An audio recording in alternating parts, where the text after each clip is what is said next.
Hey there, everybody. Eric here from Bloat Games. Just got a minute to kind of catch my breath and talk about kind of a video response to a video that was originally put out by Robert the Narrator. And he said, "Are D&D players the most grognardiest of the grognards?" Which I think is pretty awesome. Just the title. And then Runeslinger put out a response to it, and Ivan Mike put out a response to it. And I thought I'd just chip in my 2 cents. Are D&D players the most grognardiest of the grognards? I think it actually has more to do with age than necessarily being the D&D player that's the grognard.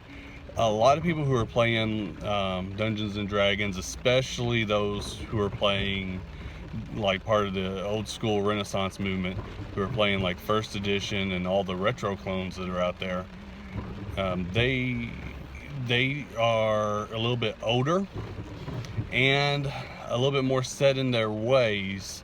So does that make them the grognardiest of the grognards? I think there could be a little truth in that.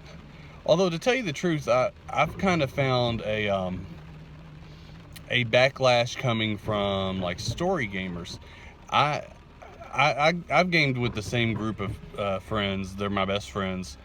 I love these guys to death, but we've gamed together since we were, in 6th grade, and we still get together, still play games. Pretty much lately all we play is Pathfinder, because that's what they're into, which is not something that I'm necessarily into. When D&D 3.5 came out, or 3.0 and then 3.5 subsequently came out, I was not too impressed with that. I thought that it complicated the system. I really liked the advanced Dungeons and Dragons, and then also liked the Palladium system, like Rifts. I really liked that.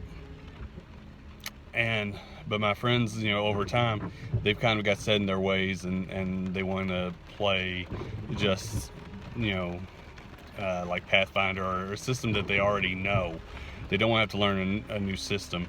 Whereas, I go in and I look up, or I try to figure out like new systems. Like I really want to play Savage Worlds. I've done some research on it, really like the setting for Savage Worlds. I want to check out Fate. I want to check out a lot of the newer independent games, which I picked up, but I haven't had a chance to really play because my gaming group doesn't play those games at all. They're kind of set in their ways of, if I go show them anything, they or introduce them to anything, they're kind of, oh, well, why? Pathfinder's the greatest game. Why should we ever do that? Even like I've got Dungeon Crawl Classics, and I was like, oh, this is going to be it. This is going to be the one. And so then we played a couple sessions of Dungeon Crawl Classics, and first off, they hated the funnel, hated the idea of the funnel. Really hated change is what it boiled down to. And then with the system itself, they're like, oh, well, we see what they're doing, but this is just, they just oversimplified Dungeons & Dragons 3.5, and if you're going to play that, you might as well play Pathfinder. And so very quickly we went back to Pathfinder and playing in that system. Now, I will say I've had some encounters with story gamers where I've tried to reach out and go to some local game shops and play. And in fact, this one guy sent out this thing, asking online if anybody was interested, and I said, well, I would be interested in trying Dungeon World. I hadn't played Dungeon World, and so he sent me a thing asking about my role-playing game experience.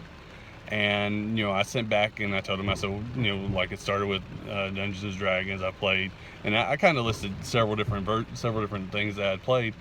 And he sent back, he said, oh, well, this game isn't for murder hobos, so you won't enjoy it. Which I thought, first off, that's a little insulting, a little presumptive. But so there's also some people who are set in their ways as well. Are Dungeons and Dragons players the most grognardiest of the grognards?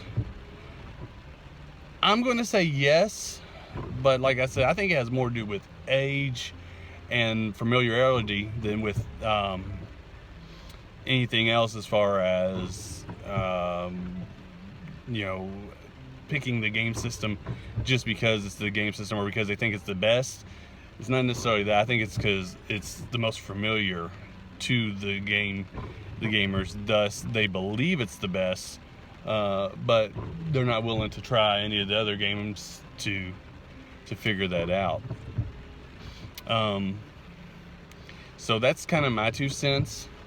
I really appreciated what everybody else has had to say on this. I thought that, you know, everyone's thoughts were really thought out and probably put together much better than mine.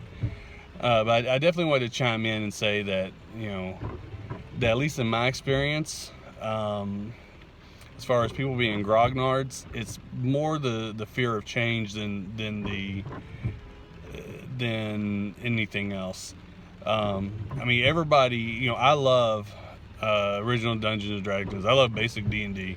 I love a lot of the retro clones that are coming out. Just love these games. You know, something like White Box, fantastic medieval adventure game. Amazing game. Takes Dungeons and Dragons, simplifies it, reorganizes it, and presents it in a much more cohesive way. Definitely really enjoy that. But it's not like probably the best system. There are better systems out there. So anyways, my wife's about to get back in the car, so she's gonna think this is pretty weird. Jamie, you want to say hi to everybody in Nerdville? What's up, nerds? Woo, woo. So that's my thought on Grognardia and Grognards. Anyways, guys, I better hop off here. Y'all take it easy. Bye.